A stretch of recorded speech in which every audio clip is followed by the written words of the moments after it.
तर मराठा आंदोलक मनोज जरांगे पाटील यांनी पुन्हा एकदा सरकारला अल्टिमेटम दिला। 28 तारखेच्या आत आमच्या मागण्या मान्य करा, आंदोलन मागे घेऊ असं जरांगेंनी म्हटलंय। भाजप आमदार प्रसाद लाड यांनी आज मनोज जरांगेंची भेट घेऊन तोडगा काढण्याचा प्रयत्न केला। याच बैठकीदरम्यान जरांगेंनी पुन्हा एकदा सरकारला अल्टिमेटम दिला। तर मुंबईत जाऊन चर्चा करतो आणि जरांगेंना फोन करून पुढील माहिती देतो, तसंच जर मागण्या मान्य झाल्याच तर आमदारकीचा राजीनामा देईन असा शब्द प्रसाद लाड यांनी दिला। तुम्ही 28 आत सगळं क्लिअर करा। सांगतो शेवटचं एकदा हैदराबादचा गॅजेटियरचा JR काढलाय, स्थानिक चौकशीच्या अहवालाप्रमाणे तुम्ही प्रमाणपत्र वाटपायला सुरू करा। ज्यांना प्रमाणपत्र दिलेत मात्र हे तातडीचं आहे, आता नीटचे त्याचे ॲडमिशन सुरू झाले।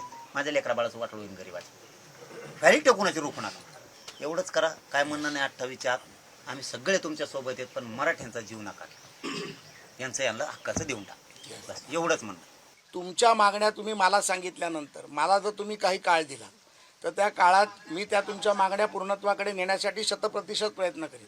मी माझा एक शब्द देखील सांगितला होता, या मागण्या पूर्ण नाही झाल्या तर मी माझ्या आमदारकीचा राजीनामा देईन आणि तो समाजासाठी देईन, कारण मी समाजाचा कार्यकर्ता आहे। पहिल्या जातीसाठी माती खायला मी तयार आहे। मला वाईट वाटतंय बोलताना, माझ्या डोळ्यात अश्रू येत आहेत की एक कार्यकर्ता स्वतःचा जीव जाईपर्यंत जर एवढा मोठा संघर्ष करू शकतो तर आमच्यासारखा कार्यकर्ता त्याच्या मागे का उभा राहू शकतो।